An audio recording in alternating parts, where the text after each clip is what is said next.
Salve, salve, galerinha, tudo bem? Professor Stanley Ferreira, diretamente aqui da plataforma Gonçalves Dias do nosso projeto Aprova Mais Enem dos concursos. Um projeto do governo do estado do Maranhão, trabalhando por mim, por você, para todos. Bem, galerinha, fique ligado aí, o nosso materialzinho, tá aqui o nosso QR Code, também na descrição do vídeo, para que você não possa perder nenhum tipo de informação. Vamos que vamos fechar esse concurso, ok? Vamos lá então? Bem, só recapitulando que na aula anterior nós abordamos as questões da matriz energética. Lógico que fizemos aqui, primeiramente, uma introdução às principais matrizes energéticas que são caracterizadas no território brasileiro, as principais matrizes elétricas. Lembram?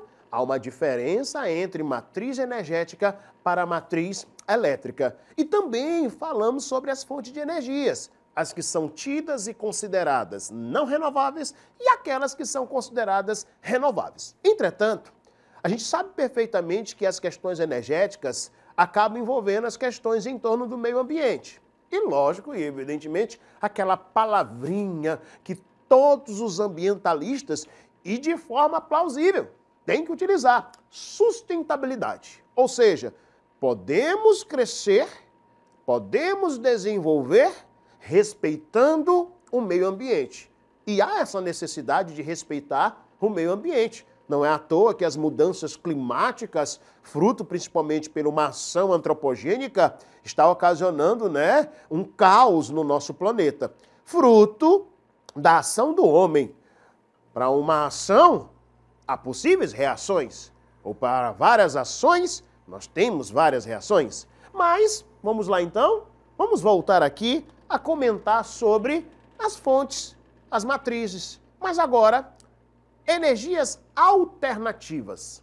A própria palavra já diz, Vamos explorar outras fontes, principalmente de forma sustentável e que venha contribuir de forma positiva para o meio ambiente, não emitindo gases que venham contribuir para aquecimento global, para efeito estufa, para as mudanças do clima. E aí é interessante que nós temos fontes alternativas de energias que vão se destacar não só no cenário mundial, mas lógico também no cenário brasileiro. Então, quando a gente fala dessas fontes de energias alternativas, a bioenergia ou a biomassa.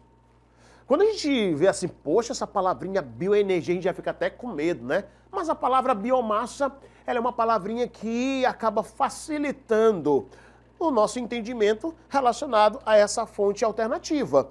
É um conjunto de organismos que podem ser aproveitados como fonte de energia, vegetais e animais. Agora, lembra só, para que eu possa, vamos dar um exemplo, eu vou explorar essas fontes. A biomassa. Eu tenho que acelerar, de uma certa forma, o seu processo de decomposição. Eu vou voltar aqui a uma questão bem interessante, para que você possa entender. Dentro da questão dos resíduos sólidos, lembram? Existe um sistema que acaba reaproveitando alguns resíduos, que a gente denomina de sistema de compostagem. É pegar a matéria-prima e acelerar seu processo de decomposição.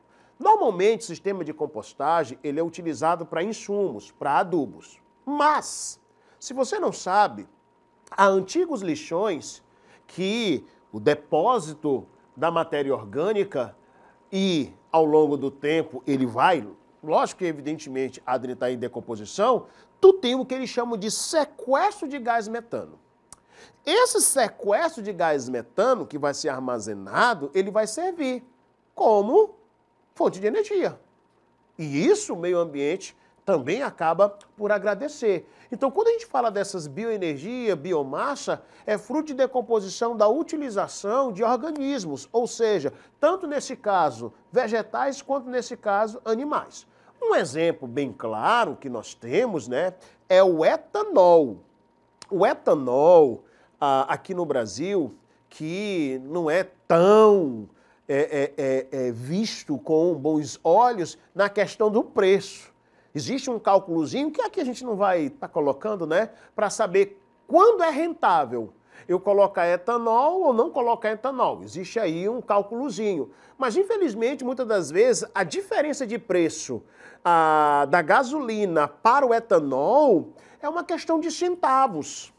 E aí acaba não sendo tão atrativo ao consumidor. Por quê? Porque na queima do etanol é diferente da queima da gasolina. Então vamos dar um exemplo? Aí vamos colocar um carro normal, 1.0, né? E aí ele faz na gasolina 12 quilômetros o litro, um exemplo. E no etanol ele faz 9 quilômetros o litro. Existe uma diferença aí de 3 quilômetros, né? E aí o que acontece? Se a diferença for de centavos, não compensam. Por incrível que pareça. Não pensem vocês que você vai estar saindo lucrando. Muito pelo contrário. Você vai estar saindo o quê? Perdendo. Mas como o Brasil ele é um grande produtor de cana-de-açúcar, isso daqui já resolveria bastante a nossa dependência muito forte em relação aos derivados de petróleo. Aí nós temos o Brasil, né, na cana-de-açúcar, lembrando do projeto lá no período muito sombrio, por se diga de passagem, né, da ditadura militar, mais investimento para não ficar tão dependente devido às crises do petróleo. Aí nós temos a Rússia com o eucalipto que é muito produzido aqui, por se diga de passagem, no Brasil. Só que a nossa produção de eucalipto está mais associado aos outros derivados, não a esse tipo de produção. Lá na França, nesse bocu, né, um biquinhozinho de leve, a beterraba gera a produção de etanol. Aí nós temos biodiesel. Produção de biodiesel através de quê? De soja. O Brasil é uma potência na produção de soja. Que o diga ao nosso estado, né? Nosso Maranhão, querido Maranhão. Maranhão, um dos grandes produtores de soja. Não é à toa, né, que nós temos uma expressão que cai sim nos concursos, porque o Maranhão é uma referência nessa produção e na exportação da sojicultura. A expressão utilizada é mapitoba ou matopiba, que é Maranhão, Tocantins, né? Piauí, Matopiba e Bahia, né? Esses são os principais estados que geram essa produção da sojicultura. Então, Maranhão, Tocantins, Piauí e Bahia. Só uma observação que a Bahia não faz divisa, ok, com o nosso estado. Aí nós temos nesse caso também, né, o dendê, né, os baianos gostam muito de um dendezinho, né, a mamona, não confunda mamona com carrapicho, ok? O babaçu e o amendoim geram essa produção. O biogás, né, que é gás liberado a partir de quê? Lembra-se do lixo?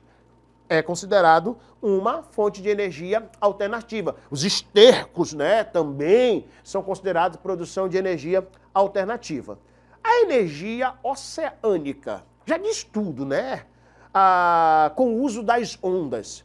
Detalhe, não é pelo fato de eu ter um local que é banhado pelo mar que necessariamente eu vou explorá-lo para a utilização da fonte de energia. Não é assim. Ele tem que ter algumas condições.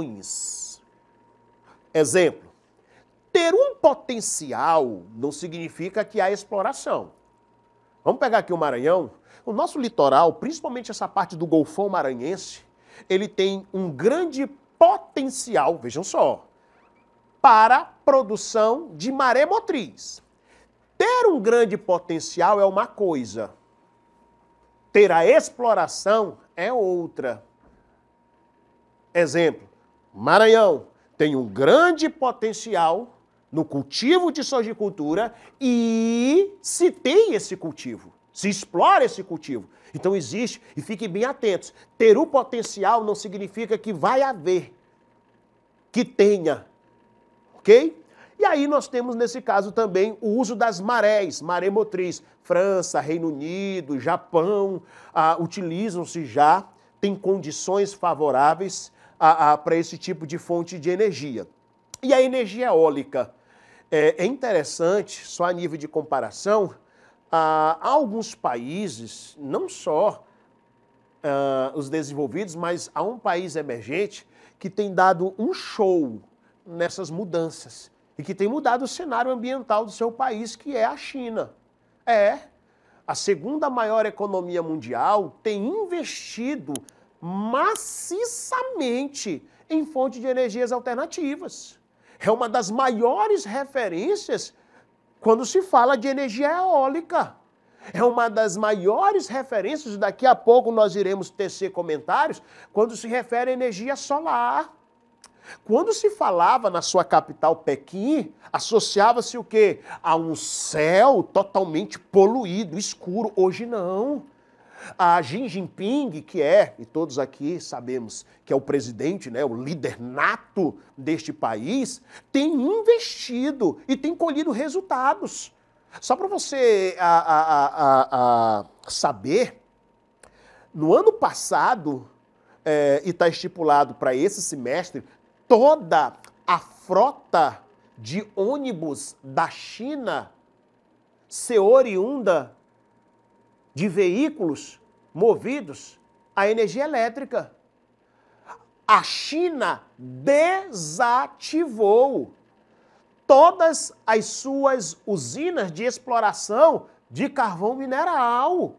Isso é um salto exorbitante, lógico, a passos lentos, mas de uma forma positiva para o meio ambiente. E quem o diga? A China.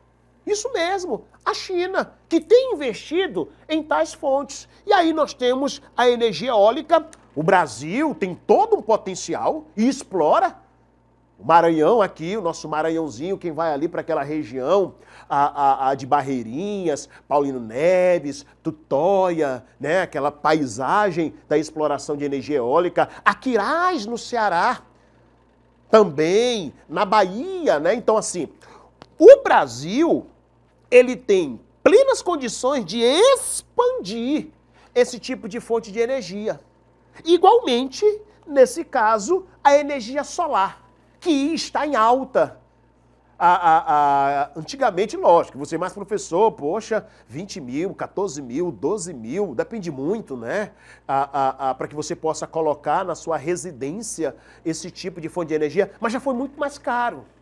Como hoje nós temos muitas empresas que acabam prestando esse tipo de serviço e a teoria econômica, né, quanto muitas empresas naquele ramo, a tendência é que o preço do produto venha a diminuir. Então, acaba se tornando mais acessível. Até alguns projetos, e parabenizando o governo federal, do programa Trazendo, né, Minha Casa e Minha Vida, alguns dos seus projetos já está colocando em lugares, né, plataformas para poder justamente explorar a energia solar. Algo sensacional. O meio ambiente contribui. Até condomínios, os novos condomínios fechados, São Paulo é um exemplo bem claro.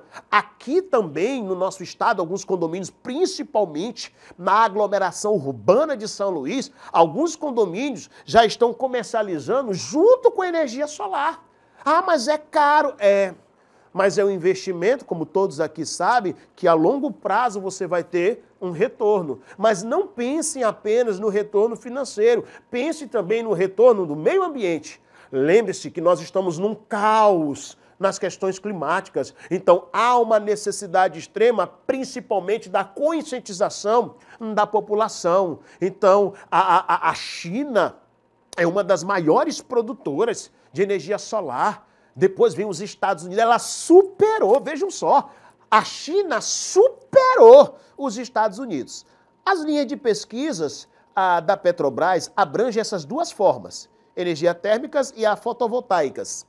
Sua utilização substitui os geradores a diesel em equipamentos de monitoramento de pequenas plataformas de produção de quê? De petróleo. Então, muito bom, nesse caso, a energia solar, e há essa necessidade. O Brasil, senhores, tem um grande potencial. E tem que haver um incentivo. Tendo um incentivo, não só a economia vai agradecer, mas, repetindo, o meio ambiente também agradece. Então, a energia solar é uma das fontes de energias alternativas que mais tem tido um crescimento, principalmente no cenário urbano, né? As pessoas estão substituindo. E isso, como eu disse para vocês ainda há pouco, é um investimento que você vai ter um resultado ao longo prazo, mas de uma forma imediata o meio ambiente vai agradecer.